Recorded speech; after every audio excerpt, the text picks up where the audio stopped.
一帆，哎呀，蛮可爱的。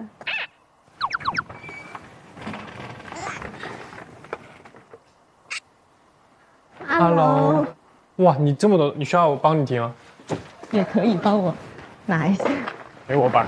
因为他们说今天吃火锅，你们可以过来一起。哦，对对对，我感觉你带的好多。不知道大家想吃什么，然后我还带了个西瓜。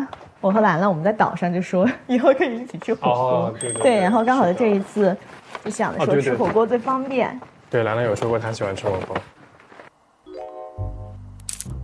你看他满脑子全是兰兰。哎，我突然想起一件事情，但是我要先找一下锅。锅我们那也只有几个锅。哦，你说那个火锅的锅，是的，是的，是在我们这里。这时候的小娇就很可爱。这个应该是电子吧？哎，我很好奇，我可以问吗？就是，问吧。哎，我这个是不是要煮锅？问他透露信息嘛，就是这种。可以。哎呦，你又舔我。把这个端过去。你们第一天的那个走了，你可 deep talk 都 talk 了什么呀？我们他真的很聪明哎，从他身边的人开始下手。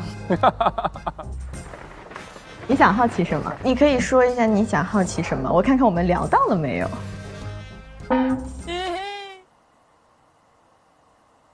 我都好奇。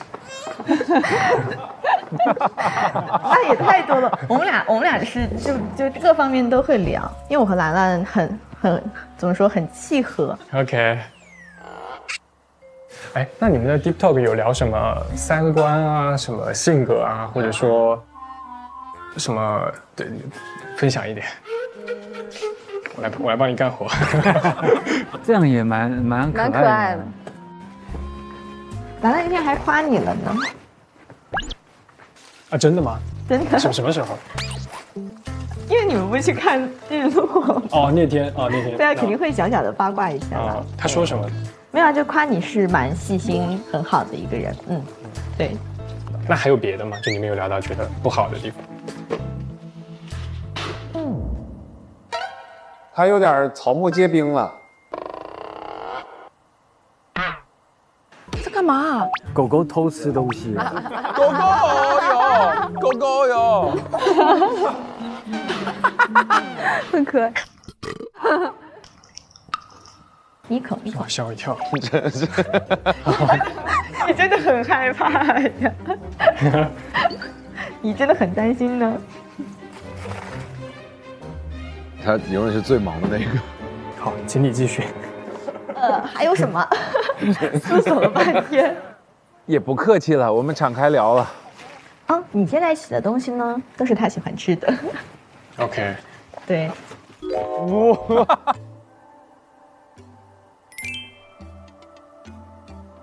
还有呢？还有什么？可能就是以相处来说，你的面上可能是那种比较内敛，或者说是比较害羞、含蓄的一个，但是就是需要通过时间去印证完，发现其实也是一个有趣的灵魂的人。我也就只能说到这了。好的，辛苦你了。我也就只能说到这了。明天还要做什么？以后你想需要我提供未来30天的免费帮厨、免费洗碗、免费一切打杂行为，对，都可以。救命啊！同盟拉起来了。需要一些微妙的助攻了，但需要很有sense的人去助攻，要不然的话会毁掉一切。但是我觉得啊，就我自己的想法，我觉得其实你不用去管这些喜欢的点，人与人之间的喜欢其实是真实的自己，没有必要会为了什么而去改变自己，成为那样的人。啊，是。一凡挺不错的。那你有什么想了解的人吗？想了解的人，他也想帮忙，情报互换，他们现在是盟友，互相交换情报。如果是以了解出发，其实我想了解宇航。因为其实他是我目前为止唯一一个没有了解的人。对，我想了解宇航。我跟宇航很熟。昨天晚上宇航，我在那个客厅的时候，他过来跟我说，他说我们俩祖上可能有血缘关系。什么？你知道他的关注点是什么吗？他说他说因为我的腿毛跟他腿毛都很像。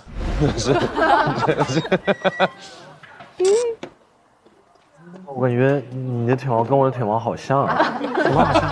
你的腿毛跟我的腿毛，我们是不是七兄弟有什么就是祖上有同源啊？祖上有，还可以这真的还样，蛮像的，还可以这样，真的，对，真的还蛮像的，真的很像，是吧？我们肯定有渊源，对，我也觉得。你的这个关注点好奇特啊，真的。因为刚刚看到你的大腿的时候，我以为是我的大腿，真的是，不是，有点抽象，太抽象了。我还有腿毛像的，这段的热搜已经想明白了，恋综逐渐抽象化。但是不会抽象到腿毛，确实没有问题。今晚上我叫上我的腿毛兄弟，然后你叫上来了，我们去探索小屋。小娇完全上头了。小娇是第一个上头的，然后一直持续。他已经陷进去了，他太上头了，他可能连孩子的名字都想好了。都说到要到99年了。对呀。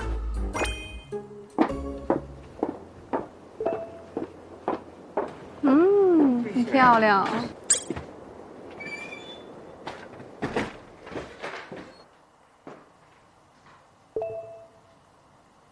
Hello，兰兰， Hello，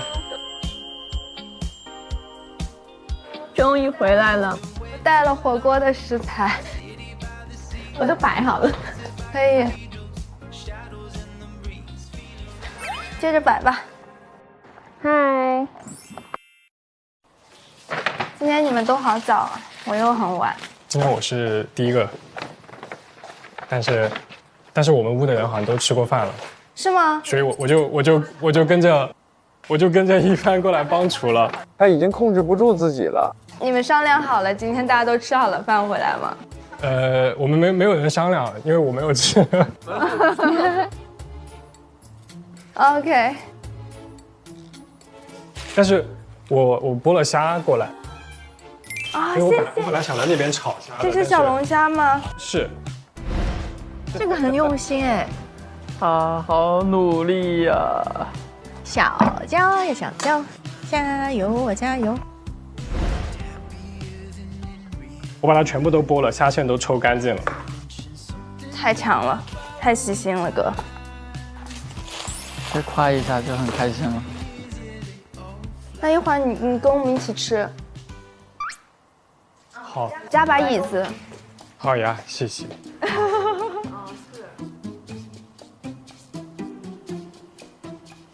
兰兰，你喜欢吃西瓜吗？玩助攻那一块的，我喜欢，你还喜欢吃什么水果？我喜欢吃山竹。山竹。他在帮他问，你知道吗？哎，我那天有放过来几盒山竹，你们有吃吗？没有。哇，快去拿！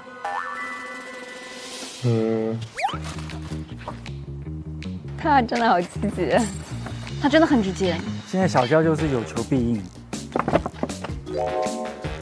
这个用行动回应你的需求。哦，那个。你尝一下。可以。小娇太冲了。你从另外一个角度说，因为话少就会多做。哎呀，你的手臂怎么了？都是被蚊子咬的吗？对，都是被蚊子咬的。哦，你不要去抓它嘛。好的，我抓破了。好的。我今天上班，同事说他感觉我被蚊子打了。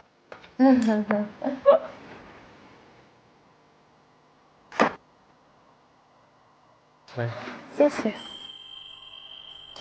谢谢。客气。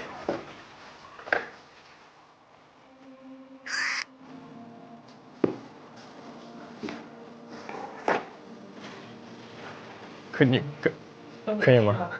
是不是有点硬？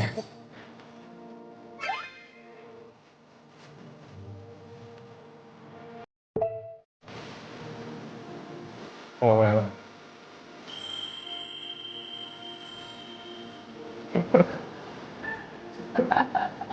谢谢你。没事。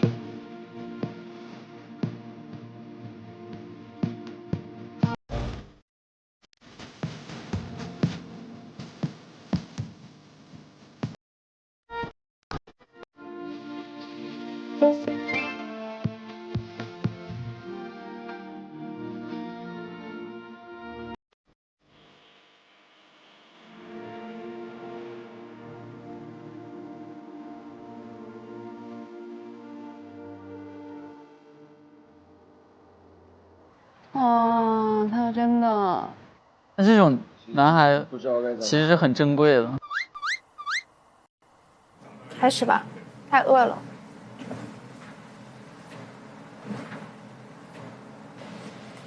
哇，这个辣锅真的好好吃，这个辣锅。热忱是不是还没回来？没回来。没回来。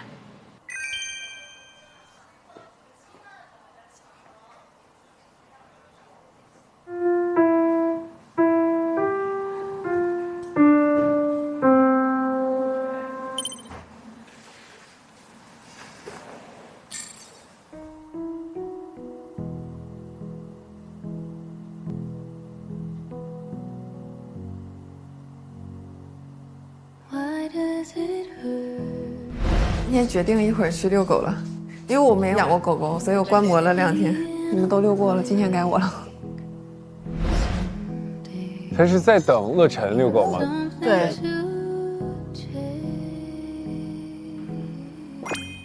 哇哦，你总算回来了。我怎么感觉每天都在遛乐晨呢？Hello。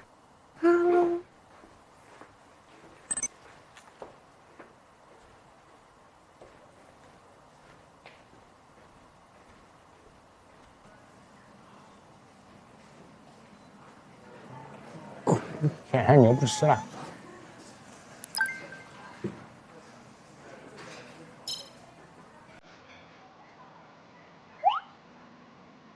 他应该想要约他去遛狗。对。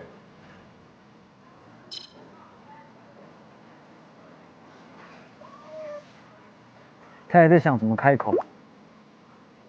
大大方方的，快！可以这样吃吗？可以，但他不吃。啊，怎么办？他紧张了。加油！想等你来遛狗呢。哦，主动了。想等你来遛狗呢。啊？他没听清。他不是你们刚遛的是他吗？对呀，但我们想，可能你不会回来了。啊？嗯，他好像真没有听清。他真的没有听清楚。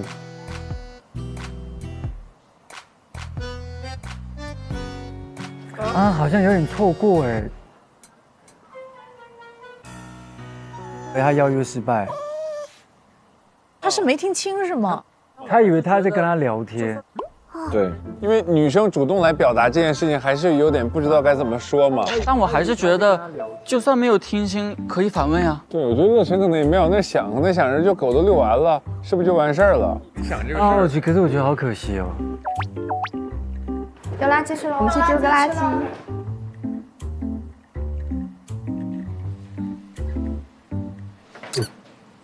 碰瓷儿。你会弄电脑吗？会。你帮我弄一下电脑。稍等一下。多多就是很直接。对。你要搬过去吗？我也拿了电脑。我要上去弄会儿资料。哦。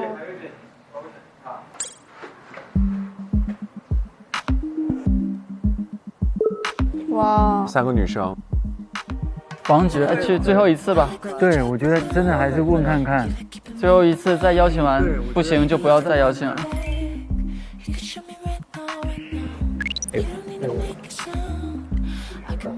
我找一下有没有垃圾袋。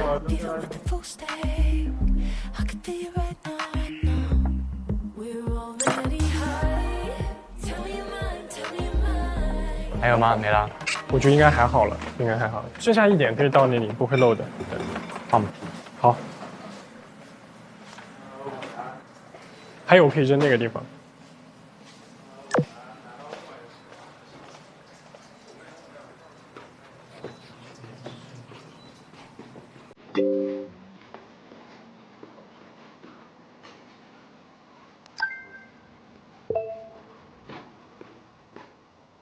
哎呀，晨晨都没有发现他这样。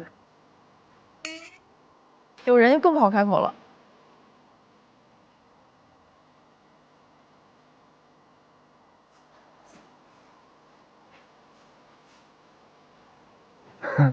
天哪！主要是车上拿东西。哎，他们都回去了吗？没有人回去。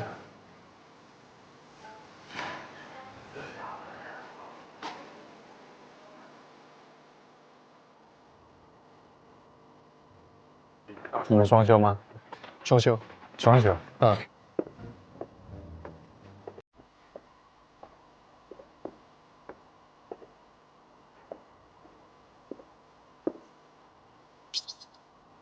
哎，这个不是垃圾哦，这我电脑，对不起，这是我的抱枕。Hello。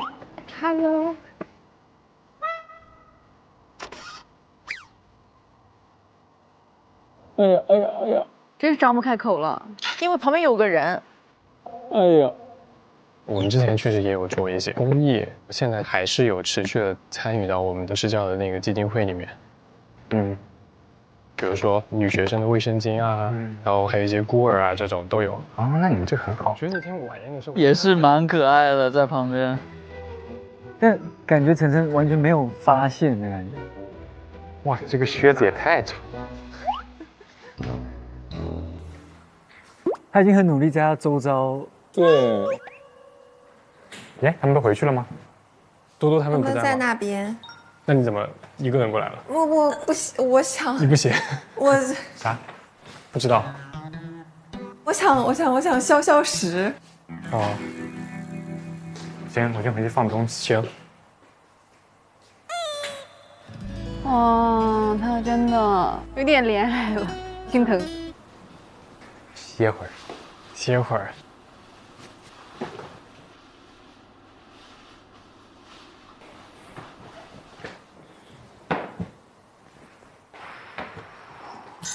你怎么今天这么不燃啊？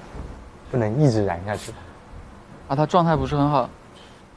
有什么心事吗？可以讲一讲。没有，我只是有时候想一个人待会儿。理解。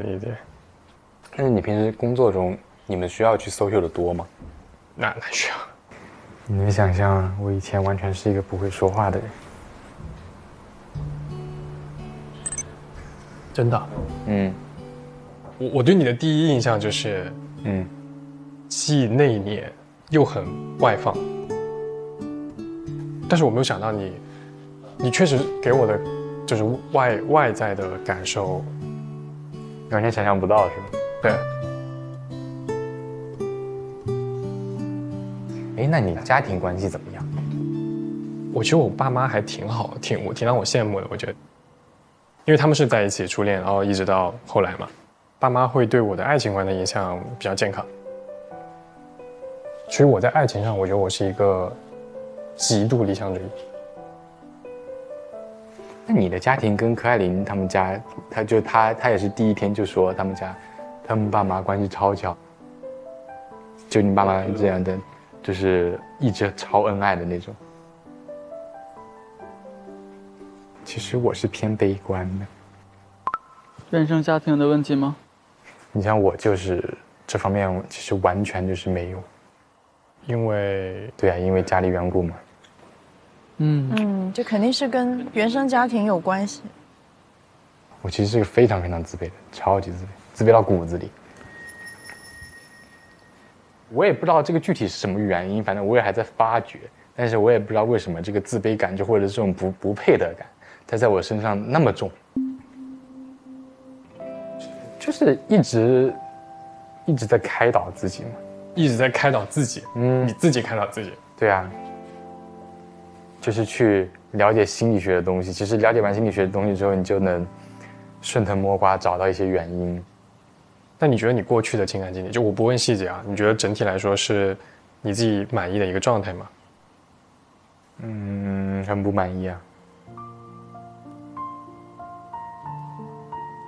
哇，就是我前2年超级内耗，超级自闭。那你觉得你现在还会为这种事情，为这类事情内耗吗？说不好，我感觉可能还是会有，因为有些问题我经历过了，我可以去处理，但是还有很多是未知的问题啊。对吧？我懂你的意思。我觉得可能只是自己找错了方向。确实，这个我觉得，其实你真把它放大了来说，它确实不值得一提。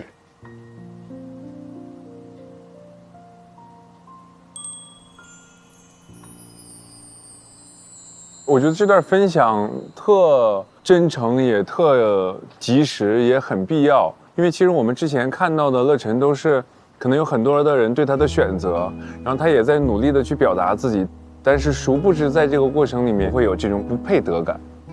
我不知道大家会不会有这种感受，或者怎么样来调和这件事情。我觉得以前我也曾经有自卑过，然后我记得以前人家讲我好，我真的是就是会觉得啊你在跟我客气啦。以前会下意识地放大自己的缺点，你就会不容易看到自己的优点。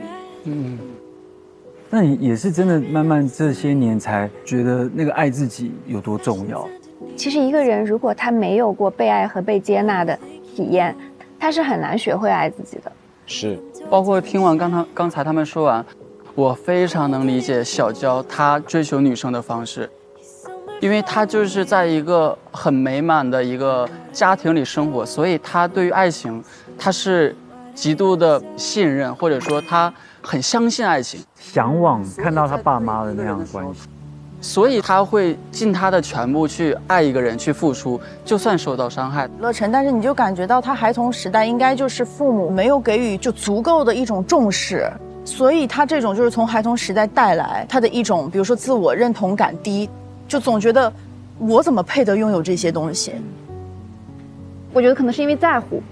对，我觉得在乎是一个，因为在乎，所以会觉得自卑，觉得自己怎么哪儿都不太好了一下。一个人他怎么打消自己的不配得感？最根本的道路就是建立起对自己一个客观的认识。你知道你哪儿不好，你也知道自己哪里好。当你能够相信这个就是对我自己客观的一个价值评价的时候，其实你才会真正的自信起来。不了解自己的人是无法建立起真正的自信的。另外一方面，我也觉得不用夸大这种所谓觉得是有问题。现在人都很喜欢觉得我有这个问题，我有那个问题，这是青春的感受啊！你长大以后都没有这种感受了。就是在青春的时候，你心动的时候，你就会有这种自卑感。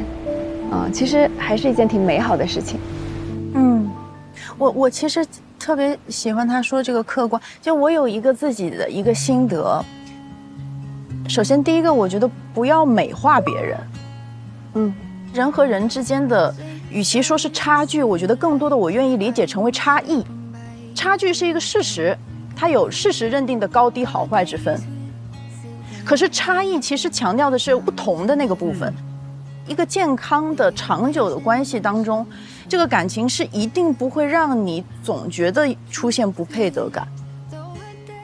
当你在一个感情里，你就觉得你长时间的一无是处的时候，那我觉得是这段感情出现的问题，而不是你自己出现了什么问题。所以有的时候不要太反省自己，然后不要太美化他人。最后想说还是爱自己，爱自己，然后认清自己，接受自己。只有爱自己之后，才会拥有健康的爱情。先有自我，再有爱情，这一定是。其实我可以分享一个方法，它不光是爱自己，也是在人际关系里我自身也一直在用的一个点，就是以爱出发，而不是以害怕去出发。我做某一件事情，我怕我自己不被人认可而去努力，和我让自己变得更好，自己会开心去努力，可能结果是一样，但是思想的方式是完全不一样的。或者是情侣之间，比如说发信息，我发信息给他是不想让他担心我，我是想要跟他分享我的事情，这是以爱出发。但是害怕的话，如果我不给他发的话，他可能又要跟我生气，那好麻烦，那还是发吧。这就是以害怕出发。我不知道大家能不能 get 到这个点，但是它适用于自身，也适用于他人。就只要是从我这个起始点开始的话，都可以以爱出发，而不是以害怕去出发。我觉得其实我们在讨论的都是成长的烦恼，这个成长呢是在于我们各个年龄段都有我们要去攻克的话题。就像我之前看到一句话，就是除了身体上的疼痛，剩下一切的疼痛都是自己给自己的。我还有一句特别重要的话想跟观众朋友说，就是说你不需要解决好自己的问题再去开始一段关系。虽然现在很多人都有这种说法，他会觉得你先把自己解决好，你是完整的，你才会拥有一段好的关系。但是我是很反对这个说法的，就是因为有的时候有一些问题你自己解决不了，你带着他往下走，也许你遇到另外一个人，在你们的关系中，他可以治愈你，他可以改变你。就是不要等到我可以了之后再开始，随时都可以开始。一切的安排都是最好的安排。